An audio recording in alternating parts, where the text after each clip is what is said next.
নমস্কার, welcome to the Phoenix news. এবারে BJP কিন্তু ভোটের লড়াইয়ে জিতবার জন্য একেবারে তৈরি মানে প্রথম থেকেই তৈরি। তার কারণ সব দিক থেকে বিজেপির যে প্রস্তুতি দেখা যাচ্ছে, সেই প্রস্তুতিটা কিন্তু রীতিমতো এই দিকেই পয়েন্ট করছে যে এবার বিজেপি ওয়েস্ট বেঙ্গলে, বাংলায় জেতার জন্য কতটা মরিয়া। তার কারণ বিজেপি একটা জিনিস খুব ভালো করে বোঝে যে এবার নয় নেভার, এবারে হয় জিততে হবে, তা নাহলে বিজেপির অস্তিত্বই মুছে যাবে বাংলা থেকে। কারণ এবারটাই শেষবার। এবং সব থেকে বড় কথা, এবারে সাধারণ মানুষের সমর্থন ভীষণভাবে বিজেপির দিকে রয়েছে। লোহা গরম আছে, শুধু হাতুড়ি মারার অপেক্ষা। এই যে আজকে পরিস্থিতি তৈরি হয়েছে, এই যে সুযোগ তৈরি হয়েছে, এই সুযোগটার সম্পূর্ণ ফায়দা যদি বিজেপি না তুলতে পারে, তাহলে বাংলায় আর বিজেপির অস্তিত্ব থাকবে না। তাই এবার নয় নেভার। সেই কারণে বিজেপি এবার প্রথম থেকে কিন্তু কোমর বেঁধে লেগেছে যে কিভাবে এবারের ভোটে নিজেদের জায়গা পাকা করা যায়, বাংলাতে ক্ষমতায় আসা যায়। কারণ অঙ্গ এবং কলিঙ্গ জয় করা হয়ে গেছে, এখন শুধু বঙ্গ বিজয় বাকি। এবং এই বঙ্গ বিজয়টা শুধু বিজেপির জন্য নয়, কেন্দ্রের জন্যও জরুরি। তার কারণ উত্তর পূর্ব ভারত, উত্তর পূর্ব সীমান্ত অঞ্চলে যেভাবে দুর্নীতি বাড়ছে, যেভাবে অনুপ্রবেশ, বিদেশি অনুপ্রবেশ ইত্যাদি বাড়ছে, সেই কারণে কিন্তু উত্তর পূর্ব, এতদিন পর্যন্ত পাকিস্তান ছিল সমস্যার জায়গা, কিন্তু এবার কিন্তু পাকিস্তানের সঙ্গে সঙ্গে বাংলা এবং অন্যদিকে মণিপুর টনিপুর, এই সমস্ত এলাকা, অর্থাৎ উত্তর পূর্ব ভারত সমস্যার জায়গা হয়ে যাচ্ছে। এবং সেই সব জায়গায় বিজেপির যদি ক্ষমতা না থাকে, তাহলে সে রাষ্ট্রীয় সুরক্ষাতে অনেক বড় বিপদ হয়ে যেতে পারে। এই কারণে কিন্তু বিজেপির চেয়ে বলা ভালো কেন্দ্র ভীষণভাবে চাইছে পশ্চিমবঙ্গের ভোটে জিততে, যাতে সেখানে নিজেদের ক্ষমতা আনা যায়, নিজেদের ক্ষমতায় রাখা যায় জায়গাটাকে।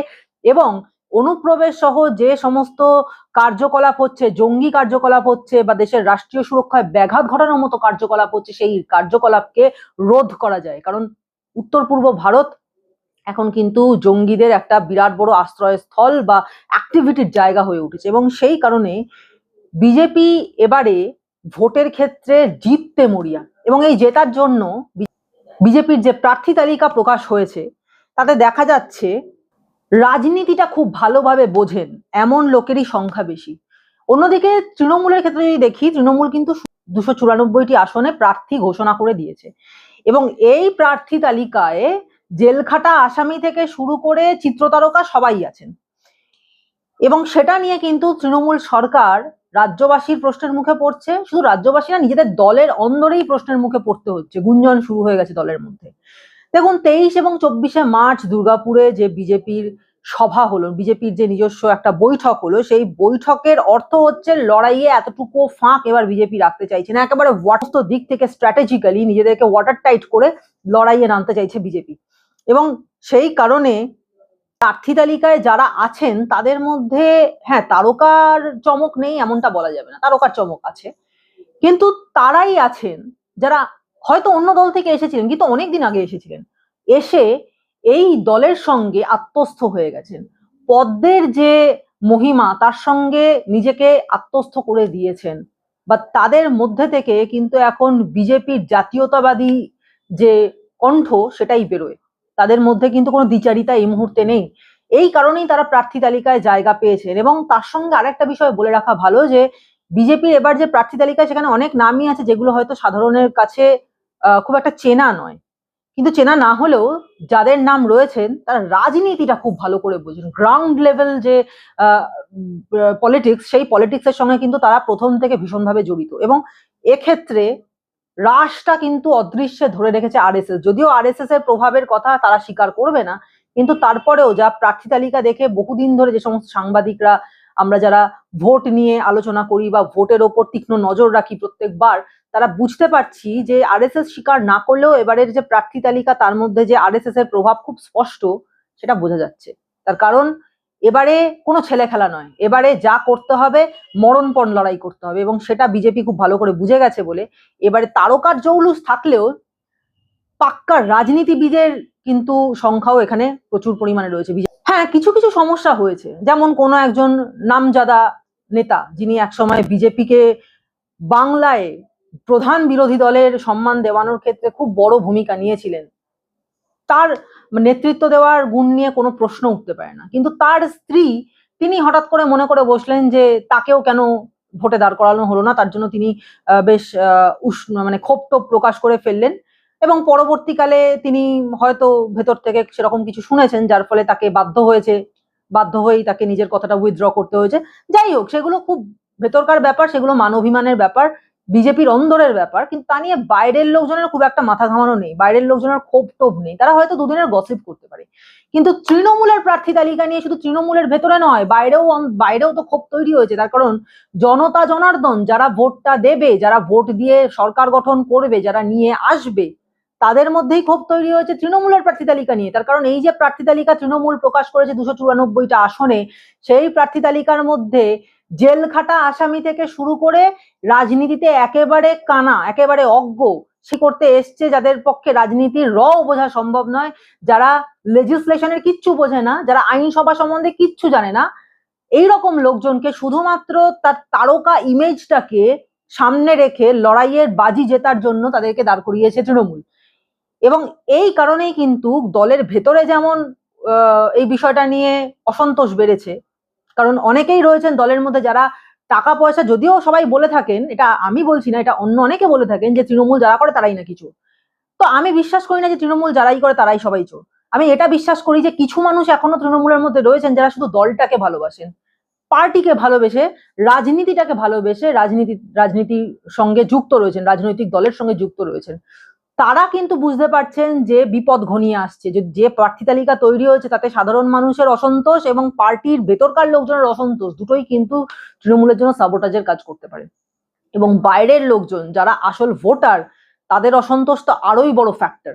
কারণ ভেতরে যারা অসন্তোষ প্রকাশ করছেন তারা হয়তো শেষ মুহূর্ত দলের কথা ভেবে, দলের স্বার্থের কথা ভেবে নিজেদের অসন্তোষকে সাইডে রেখে ভোটটা দিয়েই দেবে নিজেদের দলকে। কিন্তু যারা বাইরে, যাদের রাজনীতির সঙ্গে সেই হিসেবে কোনো সম্পর্ক নেই, যারা দুবেলা দুমুঠো নিজেদের পরিশ্রমের পয়সায় খেতে ভালোবাসে, যারা নিজেদের সারা মাসের পরিশ্রমের হিসেবে যেটুকু টাকা পাচ্ছে তাই দিয়ে সচ্ছলভাবে জীবনযাপন করতে চায়, যারা শান্তিতে দুমুঠো ভাত খেতে চায়, তারা যখন দেখতে পাচ্ছে যে শান্তির জায়গায় অশান্তি হচ্ছে, তারা যখন এটা দেখতে পাচ্ছে যে যারা জেলে মানে বিভিন্ন দুর্নীতিতে তাদেরই টাকা, তাদেরই প্রাপ্য টাকা, তাদেরই প্রাপ্য চাকরি চুরি করে জেলের লপসি খেয়ে তারপরে আবার বাইরে এসে সাদা চোগাচাপকান পরে ভোট চাইতে হাসি মুখে দাঁত বের করে সামনে এসে দাঁড়াচ্ছে, তারা আবার ভোট চাইছে, তারা যখন এটা দেখতে পাবে যে রাজনীতির বোঝে না যে সমস্ত চিত্র তারকারা যাদেরকে টিভিতে সিনেমাতে শুধুমাত্র নাচ গান করতে দেখলেই ভালো লাগে, তারা যখন সামনে এসে দাঁড়াচ্ছে তাদের পক্ষে বোঝাই সম্ভব নয় যে কলের কি সমস্যা, জলের কি সমস্যা, মশার কি সমস্যা, রাস্তার কি সমস্যা, যারা একেবারে বহুতল টাওয়ারে থাকে, যাদের আরাম বিলাস বসনের জীবন, যারা কোনোদিন গ্রাউন্ড রিয়েলিটি বোঝেনি, তারা এসে হাত জোর করে বলছে মাসিমা ভোটটা দেবেন। তখন সাধারণ মানুষ কিন্তু ওই স্টারডম দেখে দেখে অভ্যস্ত হয়ে গেছে, এবং স্টারডমের যে কি মহিমা সেটা তো অলরেডি ঘাটাল মাস্টার প্ল্যানের যারা চিন্তা করেছিলেন তারা দেখতেই পাচ্ছেন, যে যখন ঘাটাল মাস্টার প্ল্যান এক্সিকিউট হওয়ার কথা, যখন ঘাটাল বন্যার জলে ভেসে যায়, তখন যিনি ঘাটাল মাস্টার প্ল্যান নিয়ে এত বড় বড় কথা বলেন তিনি সেই জায়গাতেই যান না, তিনি তার কলকাতার বহুতলে বসে থাকেন। গ্রাউন্ড রিয়েলিটির সঙ্গে যাদের কোনো সম্পর্ক দূর দূর পর্যন্ত নেই, তারা যখন হাত জোর করে বলবেন মাসিমা ভোটটা দেবেন, তখন কি সত্যি মাসিমা ভোটটা দিতে যাবেন? এইটা হয়েছে এবার সবচেয়ে বড় তৃণমূলের জন্য প্রশ্ন, এবং এই প্রশ্নেই আঘাত করছে এবার বিজেপি গত 2021 সাল এবং 2024 সালের ভোটে অনেক কিছু এক্সপিরিয়েন্স করেছে এবং তার থেকে শিক্ষা নিয়েছে। কিন্তু শিক্ষা নিয়ে 2026-এর ভোটে যে বিজেপি এসে দাঁড়িয়েছে সে কিন্তু মোটেই আন্ডারডগ টিম নয়, সে কিন্তু রীতিমতো তৈরি হয়ে এসেছে। এবং যা পরিস্থিতি দেখা যাচ্ছে তাদের মনে হচ্ছে বুঝি বিজেপি শাসক দল, আর যে শাসক দলের কথা আমরা জানি সে আসলে বিরোধী, তারাই এবারে ম্রিয়মান মুহ্যমান হয়ে রয়েছে, তেড়ে ঝাঁপিয়ে পড়েছে বিজেপি একটা বিষয় খুব পরিষ্কার করে বুঝেছে, যে বাংলার ভোট এবং ভোট দাতা এই দুয়েরই মেজাজ ভারতের অন্যান্য রাজ্যের থেকে একেবারে আলাদা। তার কারণ একমাত্র পাঞ্জাব বাদে বাংলাই সেই রাজ্য যারা দেশভাগের যন্ত্রণা প্রত্যক্ষ করেছে, এটাই সেই রাজ্য যারা ইমোশনালি অ্যাটাচড হয়ে যায় মানুষের সঙ্গে, যারা ভোট দিচ্ছে তাদের সঙ্গে। তাই জন্য এ রাজ্যে ঘরের মেয়ে, ঘরের ছেলে এই কথাগুলো বেশি ব্যবহার হয়, ভূমিকন্যা, ভূমিপুত্র এই কথাগুলো বাংলার ভোটে বেশি ব্যবহার হয়, কারণ আমাদের এখানকার মানুষ অনেক বেশি ইমোশনাল। বাংলার মানুষ তারা দেশভাগের যন্ত্রণা বুঝেছে, তারা নিজেদের ঘর বাড়ি ঘটি বাটি, তাদের নিজেদের পুকুর জমি জায়গা সমস্ত ছেড়ে ছুটে এসেছিলেন এ রাজ্যে, অর্থাৎ পূর্ববঙ্গ থেকে পশ্চিমবঙ্গে নিজেদের প্রাণের তাগিদে। তাই তাদের কাছে, তাদের ভেতরে যারা ঢুকতে পারে, এই যে 34 বছর ধরে বাম শাসন চলেছে, তারা ঢুকেছে কি করে, 34 বছরের দুর্গ কি করে বজায় রেখেছে? তার কারণ তারা প্রথম থেকে শ্রমিক এবং কৃষকের কথা বলে এসেছে, শ্রমিক এবং কৃষকের যন্ত্রণা বুঝে সেইটাকেই লড়াইয়ের হাতিয়ার করেছে। তারা কিন্তু উচ্চ সম্প্রদায়ের লোকজনকে হাতিয়ার করেনি, তারা তাদের কথা বলেছে যাদের কথা কেউ শোনে না, যারা গরিব, তাদের সঙ্গে জুড়তে পেরেছিল এবং সেই কারণেই তারা লড়াইটা লড়তে পেরেছিল। কিন্তু 34 বছর যত দিনে দিনে এগিয়েছে 34-এর দিকে, তত তারা সাধারণ এই গ্রাউন্ড রিয়েলিটির থেকে বাইরে বেরিয়ে গেছে। তাদের কাছে তখন গ্রাউন্ড রিয়েলিটি বা এই শ্রমিক কৃষকের কথা বলা বা ঠোঙা বা কৌটো বাজিয়ে পয়সা তোলা এইটুকু শুধু দেখনাই বাজি ছিল, কিন্তু আসলে তারা কিন্তু শ্রমিক কৃষক গরিব এদের কথা আর ভাবতে পারতো না, যে কারণে মানুষ তাদের থেকে মুখ ফিরিয়েছিল। এই পয়েন্টেই কিন্তু মমতা বন্দ্যোপাধ্যায় ধরেছিলেন। তিনি কিন্তু ওই টালির চালায় সাধারণ মেয়ে, সাধারণ ঘরের মেয়ে বাড়িতে রান্না করছেন, পুজোর ভোগ রাখছেন, এই জিনিসগুলো বাঙালি দেখতে অভ্যস্ত, যে আমাদের কেউ আমাদের কথা বলতে যাবে। এবং সেই কারণেই কিন্তু মমতা বন্দ্যোপাধ্যায় 34 বছরের দুর্গ ভেঙে আসতে পেরেছিলেন। এত বড় একটা ডেমন স্লেয়ার মমতা বন্দ্যোপাধ্যায় এই জন্যই হতে পেরেছিলেন। তার কারণ তিনি সাধারণ মানুষের সঙ্গে, মাটির সঙ্গে জুড়তে চেয়েছিলেন সেই সময়। সেই কারণে তার দলের নাম রেখেছিলেন তৃণমূল, যে জন্য তার দলের যে ট্যাগলাইন ছিল মা মাটি মানুষের দল, অর্থাৎ মা মাটি মানুষ সবটাই খুব লোয়ার গ্রাউন্ড লেভেল। এবার এই গ্রাউন্ড লেভেল রিয়েলিটির সঙ্গে তৃণমূল থাকতে থাকতে যখন আপার লেভেলের স্বাদটা বুঝলো, যখন টাকার স্বাদ বুঝলো, তখন আর মা মাটি মানুষটা ওই রকম বামফ্রন্টের মতোই কথার কথা রয়ে গেল। আসলে তারা খেলতে লাগলো অন্য লেভেলে। এই জায়গাতে এবার বিজেপি ধরছে, বিজেপি বুঝতে পারছে যে সাধারণ মানুষের সঙ্গে জুড়তে হবে, মাটির সঙ্গে জুড়তে হবে, মাটির মানুষের সঙ্গে জুড়তে হবে, যেটা 2021 এবং 2024 সালে বিজেপি বুঝতে পারেনি। বাংলার রাজনীতির মেজাজটাই আলাদা, এবং এই মেজাজটা বুঝতে বিজেপিকে দুখানা ভোট কিন্তু দেখতে হয়েছে, ধুলো চাটতে হয়েছে। এবং তারপরে 26-এর বিজেপি কিন্তু ধুলো মাটি মেখে বাংলার মতো বাঙালিয়ানার বিজেপি হয়ে উঠছে। এবং সেই কারণে বিজেপি যেটা শুরু করেছে, একেবারে প্রথম থেকে গ্রাউন্ড লেভেলে জনসংযোগ, প্রত্যেকটা বাড়ি বাড়ি যাওয়া, গ্রাম থেকে শহরে সর্বত্র দেখা যাচ্ছে যারা এই ভোটের প্রার্থী হচ্ছেন তারা প্রত্যেকটা বাড়ি বাড়ি যাচ্ছেন, তাদের সঙ্গে গিয়ে কথা বলছেন, তাদের কাছ থেকে কিন্তু ভোট চাইছেন, আশীর্বাদ চাইছেন, তাদের নিজেদের যে সমস্যাগুলো সেগুলো নিয়ে প্রশ্ন তুলছেন। এবং এতেই কিন্তু বিজেপি বেশ কয়েকটা প্লাস পয়েন্টের দিকে এগিয়ে গেছে। গ্রাম বা মফস্বলের দিকে যখন আমরা কথা বলতে যাচ্ছি, সেখানে কিন্তু আমরা দেখতে পাচ্ছি সাধারণ মানুষের মধ্যে তৃণমূলের বিরুদ্ধে ক্ষোভ এবং বিজেপির প্রতি একটা আস্থার সুর কাজ করছে। আর একটা বিষয় আছে, তৃণমূল যেখানে নিজেদের ভোটের অঙ্ক বাড়াতে যুব সাথী, লক্ষ্মীর ভান্ডার, ইমাম এবং মোয়াজ্জেম এবং এদিকে পুরোহিতদের ভাতা বাড়ানো, অথবা ডিএ, এই সমস্তকে হাতিয়ার করছে, এইসব টাকা দিয়ে ভোট কেনার চেষ্টা করছে, সেখানে দাঁড়িয়ে বিজেপি এই বিষয়গুলোকে কাউন্টার করবার জন্য যে টপিকটাকে তুলে ধরছে সেটা হচ্ছে কতদিন আর ভাতা দিয়ে চলবে। বিজেপি যে সমস্ত রাজ্যগুলোতে শাসন ক্ষমতায় আছে সেই সমস্ত রাজ্যে কিন্তু চাকরির পরিমাণ বাড়ছে, কর্মক্ষেত্র প্রসারিত হচ্ছে, সেগুলোকে বিজেপি এবার টার্গেট করছে। কারণ সত্যি কথাই, মানে প্রসঙ্গত আমি এই বিষয়টা বলে রাখি যে পশ্চিমবঙ্গে কিন্তু ৭৮,৬১৫টি কোম্পানি মৃত, ডেড, মারা গেছে, এই কোম্পানিগুলোর অস্তিত্ব নেই, নষ্ট হয়ে গেছে। এবং অন্যদিকে ১,০১৬টি কোম্পানি প্রায় ওই ভেন্টিলেশনে চলেই গেছে, আর বেশি দিন বাকি নেই, তারাও যাবে। তো এই অবস্থায় কলকাতায় লাভজনক, কলকাতা বা বাংলায় লাভজনক বা রেভিনিউ জেনারেট করতে পারে এরকম কোনো জায়গা নেই, এরকম কোনো কোম্পানিই নেই। সুতরাং সেক্ষেত্রে যুব সমাজে তো ক্ষোভ বাড়বেই, কারণ বাংলার যে রিয়েলিটি, বাংলাতে কিন্তু ছেলেমেয়েরা পড়াশুনোটাকে আগে গুরুত্ব দেয়। বাংলার যে প্যারেন্টসরা, অর্থাৎ অভিভাবকরা, তারা কিন্তু কোনো রকমে একটা মাধ্যমিক পাশ করালাম আর চলে যাও ব্যবসার দিকে, যেটা অন্যান্য অনেক রাজ্যে হয়ে থাকে, যে বেশি পড়াশোনা করে লাভ নেই, টাকা ইনকামের দিকে নজর দাও, সেটা করে না। বাংলার যারা অভিভাবক তারা কিন্তু শিক্ষাকে গুরুত্ব দেয়, বাঙালির রক্তে আছে শিক্ষা, সেই কারণে বাঙালি শিক্ষিত হতে ভালোবাসে, ডিগ্রি বাড়াতে ভালোবাসে, সেই কারণে বাঙালি কিন্তু শিক্ষায় ডিগ্রি অনেকগুলো নেয়। কিন্তু তারপরে যখন এই শিক্ষিত বেকাররা চাকরি পায় না, তাদের জন্য উপযুক্ত কর্মসংস্থান তৈরি হয় না, হয় তাদেরকে বাইরে চলে যেতে হবে, অথবা যাদের পক্ষে বাইরে যাওয়া সম্ভব হচ্ছে না তারা এখানে পড়ে পড়ে শিক্ষিত বেকার হয়ে নিজেদের জীবনটা নষ্ট করে ফেলবে। এই বিষয়টা যুব সমাজের মধ্যে ক্ষোভ বাড়াচ্ছে। সাধারণ কথা, স্বাভাবিক কথা, বাড়াবেই। বাংলায় আমার একটা রাজ্যে চাকরি নেই, এটা সাধারণ যুব সমাজের জন্য ক্ষোভেরই তো কারণ হওয়ার কথা, হয়েওছে তাই। এবং অন্যদিকে আর একটা বড় ঘটনা ঘটে গেছে, সেটা হচ্ছে যে এসএসসি মামলায় এতগুলো ছেলে মেয়ে চাকরি হারিয়ে ফেললো। পাওয়া চাকরি, এতদিন পর্যন্ত মানুষ মনে করতো সরকারি চাকরি মানে পেলে আর কোনোদিন হারাবে না, হয়তো ট্রান্সফার হতে পারে খুব বেশি, কিন্তু খুব বড় কোনো দুর্ঘটনা না ঘটালে পরে সেই চাকরি কখনো যায় না। সরকারি চাকরি মানে একেবারে স্টেবিলিটি। সেজন্য মেয়ের বাবারা বিয়ের সময় সরকারি চাকুরে পাত্র খোঁজার চেষ্টা করে। সেখানে দাঁড়িয়ে আজকে সরকারি চাকুরে যে সমস্ত পাত্র বা পাত্রীরা ছিল, তাদের কি অবস্থা হয়েছে ভেবে দেখুন তো। যে সমস্ত ছেলেমেয়েরা 7 বছর ধরে একটা স্কুলে সম্মানের সঙ্গে টিচারের চাকরি করে তারপরে যখন জানতে পারছে তাদের পক্ষে আর এই চাকরিটা করা সম্ভব নয়, সরকারি চাকরি চলে গেল, রাস্তায় দিনের পর দিন তারা বসে রইল, তাদের চাকরি ফাইনালি চলেই গেল, তাদের মনের অবস্থা কি হয়েছে? তাদেরকে কি এই 1500 টাকা ভাতা দিয়ে স্তববাক্য দেওয়া যায়?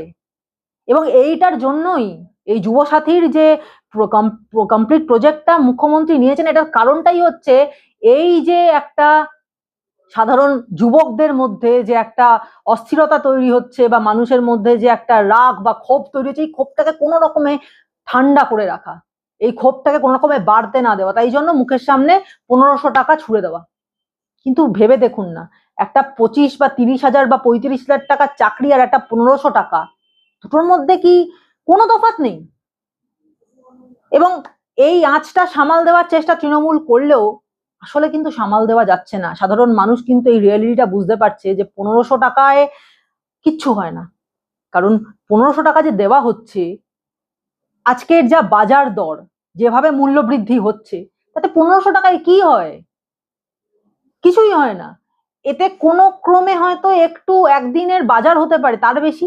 অথচ একটা যুবক বা একটা যুবতী যাদের এখন চোখে রঙিন স্বপ্ন, যারা এখন অনেক কিছু এক্সপ্লোর করতে চায়, তারা একটু হয়তো ঘুরতে যেতে চায় তার সঙ্গীকে নিয়ে, তার জন্য যে টাকা দরকার সেটা এদের কাছে রয়েছে। একটা সিনেমা দেখতে চায় নিদেন পক্ষে, একদিনকে একটু সিনেমা দেখবে, একটা ডিনার করবে, তার জন্য যে টাকা ইনকাম করার দরকার সেই টাকা ইনকাম করার মতো অবস্থা এদের রয়েছে। 1500 টাকা দিয়ে কি হবে? দুটো সিনেমার টিকিট কাটতেও 1500 টাকা এনাফ নয়। সেক্ষেত্রে অন্তত 2000 টাকা হয়তো লাগবে একটা ঠিকঠাক সিনেমার টিকিট কাটতে গেলে। তাহলে সারা মাসের 1500 টাকা একদিনের সিনেমার টিকিটেই তো গান। যুব সমাজ কি পাচ্ছে? সেখানে দাঁড়িয়ে এই ক্ষোভ, এই অসন্তোষ, এটাকে টার্গেট করছে বিজেপি। খুব কারেক্টলি টার্গেট, খুব কারেক্টলি, যেটাকে বলে কনস্ট্রাক্টেড ওয়েতে বিজেপি এবার তার নিজের ভোটের টার্গেট স্থির করেছে। এবং সেই টার্গেটের মধ্যে একটা এটা। দ্বিতীয় টার্গেট হচ্ছে নারী এবং শিশুদের মৃত্যু এ রাজ্যে তো যা চলছেই, কিন্তু সব থেকে বড় ভালনারেবল কন্ডিশন নারীদেরকে স্তববাক্য দেওয়ার জন্য মুখ্যমন্ত্রী লক্ষ্মীর ভান্ডার দিচ্ছেন, লক্ষ্মীর ভান্ডারের 500 টাকা বাড়িয়ে দিচ্ছেন, যেখানে 1000 টাকার জায়গায় কেউ পাচ্ছে 1500 টাকা, কেউ পাচ্ছে 1700 টাকা। কিন্তু 500 টাকা বাড়িয়ে কি নারীদের যে বিপদ না হওয়া বা মহিলাদের সুরক্ষা, তার গ্যারেন্টি দেওয়া যায়? ভেবে দেখুন যে আপনার বাড়ির মেয়ে, আপনার বোন, আপনার স্ত্রী, তারা রাস্তায় বেরিয়ে রাত্রির 11টা পর্যন্ত যদি বাড়ি না ফেরে, আপনার টেনশন হবে না? আপনার মনে হবে না কোনো সর্বনাশ ঘটে গেল কিনা? অভয়ের মা বাবারও টেনশন হয়েই ছিল, এবং তারপরে সে টেনশনটা যখন সত্যি হিসেবে প্রকট হয়ে গেল, তখন তাদের আর কিছু করার নেই। তাদের কাছ থেকে তাদের মেয়ের বডিটা পর্যন্ত ছিনিয়ে নিয়ে গিয়ে নিজেরাই পুড়িয়ে দিল। তারা শেষবারের জন্য মেয়ের অন্ত্যেষ্টিক্রিয়ার কাজটাও করতে পারলেন না। তো এই টেনশনটা কি 1500 টাকা দিয়ে বা 1700 টাকা দিয়ে কিনে নেওয়া যায়? এই প্রশ্নটাও কিন্তু বিজেপি তুলছে, যে নারী স্বাধীনতার চাইতেও বড় কথা নারী সুরক্ষা এ রাজ্যে একেবারে নেই। শুধু নারীর কথা বললে ভুল হবে, এ রাজ্যে যারা বিরোধী কণ্ঠ, তাদের এবং নারীদের কারোর সুরক্ষা নেই। তাদেরকে সুরক্ষা দেয় না এই রাজ্যের সরকার। এবং অন্যদিকে যদি গ্রামগঞ্জের দিকে যাওয়া যায়, তাহলে সেখানে দেখা যাচ্ছে চাষিরাও প্রচন্ড বিরক্ত, প্রচন্ড ক্ষুব্ধ। তার কারণ আমরা দেখেছি যে দিনের পর দিন আলুর ঠিকঠাক দাম না পেয়ে, যে দামে তারা আলু চাষ করছে সেই দামের অর্ধেক পর্যন্ত তারা তুলতে পারছে না, দারিদ্রে জর্জরিত হয়ে যাচ্ছে, মহাজনের ধার শোধ করতে পারছে না, এবং তাতে অপমানে আত্মগ্লানিতে দিনের পর দিন আমরা এই খবর মিডিয়াতে দেখেছি যে আলু চাষি আত্মহত্যা করছে। এবং এই আত্মহত্যার পরে সেই সংসারটা, সেই পরিবারটা ভেসে যাচ্ছে। তাদের জন্য এই রাজ্য সরকার কি করছে? কেন ফসলের দাম সঠিকভাবে পাওয়া যাবে না? কেন এত ফরেদের উৎপাত? কেন মাঝখানে তৃতীয় ব্যক্তি এত বেশি? এবং যদি সরকার নিজের থেকেও ডিরেক্টলি এসে কিনতে যায়, সেখানেও দাম এত কম। একটা ফসল যা ফলাতে যা খরচ হয়, সেখানে যে ফসল ফলিয়ে যে প্রাপ্তিটা হচ্ছে সেটার পরিমাণ এতটাই কম যে ফলানোর জন্য যে টাকাটা খরচ করাচ্ছে সেইটুকু দামই উঠছে না, লাভের চিন্তা তো পড়ে। এবং এই কারণে প্রচুর চাষিরা আত্মহত্যা করছে। সেটা কি রাজ্য সরকার দেখতে পাচ্ছে না? সুতরাং গ্রামগঞ্জে যেখানে তৃণমূলের ভোট পাওয়ার একটা সুবিধে ছিল, কারণ শহরাঞ্চলে তৃণমূলের যে কি কীর্তিকলাপ সেটা সবাই জানে, গ্রামগঞ্জেও যে কীর্তিকলাপ সেটাও কিন্তু এবার বিপক্ষে চলে যাচ্ছে তৃণমূলের। কারণ গ্রামগঞ্জে যারা সাধারণ চাষি, কৃষক, মজুর, তারাও কিন্তু তৃণমূলের ওপর যথেষ্ট বিরক্ত। অন্যদিকে যদি আইপ্যাক মামলার দিকে একটু তাকাই, তাহলে দেখা যাবে যে এই মামলাটাও কিন্তু প্রায় ঠান্ডা ঘরের দিকে যেতে চলেছে। কারণ আইপ্যাক মামলাতে যে বাদানুবাদ সুপ্রিম কোর্টের সঙ্গে রাজ্য সরকারের উকিলের কপিল সিব্বলের হয়েছে, তাতে মনে হচ্ছে যেন কপিল সিব্বল সুপ্রিম কোর্টকে এখন, সুপ্রিম কোর্টের যারা প্রধান বিচারপতির আসনে বসে আছেন তাদেরকে আইনটাও শিখিয়ে দেবেন। কপিল সিব্বল পরিষ্কার বলছেন, তাহলে আপনারা ধরেই নিচ্ছেন যে মুখ্যমন্ত্রী চুরিটা করেছেন, মুখ্যমন্ত্রী অপরাধী। এবং তখন কপিল সিব্বলের সঙ্গে মানে বাদানুবাদে পাল্টা সুপ্রিম কোর্ট থেকে বলা হচ্ছে আপনি আমাদের আইন শেখাতে আসবেন না। কারণ যারা, যে সমস্ত অফিসাররা ইডির যারা অফিসাররা কাজ করতে গিয়ে বাধা পেয়েছেন, তাদের তো মৌলিক অধিকার বলে কিছু আছে। ইডির না হয় নিজস্ব কোনো অধিকার নেই, সে একটা সরকারি সংস্থা, কিন্তু সেখানে অফিসাররা যারা বাধাপ্রাপ্ত হয়েছেন নিজেদের কাজ করার ক্ষেত্রে, তাদেরকে জবাবদিহি করতে হবে। তো সেক্ষেত্রে তাদের তো মৌলিক অধিকার আছে। তো তারা যদি তাদের মৌলিক অধিকার থেকে সুপ্রিম কোর্টে মুখ্যমন্ত্রীর বিরুদ্ধে ডাকাতির মামলা করেন, এবং তারা এটা বুঝতে পারছেন যে পশ্চিমবঙ্গে যাদের কাছে গিয়ে এই বিষয়ে যেটাকে রেগুলেশন বলে বা যেটা প্রোটোকল, সেই হিসেবে এরকম কোনো ঘটনা ঘটলে কেউ যদি বাধা দেয়, তাহলে সেক্ষেত্রে পুলিশের কাছে কমপ্লেন করতে হবে। কিন্তু সেখানে পুলিশ মন্ত্রী যিনি, মুখ্যমন্ত্রী যিনি, তিনি পুলিশ কমিশনারকে সঙ্গে নিয়ে যদি আসেন সেখানে ছিনতাই করতে, তাহলে কার কাছে যাবে এরা? সুতরাং তারা সুপ্রিম কোর্টের কাছে এসেছে এর জন্য বিচার চাইতে। তো তাতে কি তাদের মৌলিক অধিকার লঙ্ঘিত হচ্ছে না? এবং এই নিয়ে যে বাদানুবাদ চলছে, তাতে তার যা বোঝা যাচ্ছে যে বিষয়টা হিমঘরের দিকেই হয়তো চলে যাবে।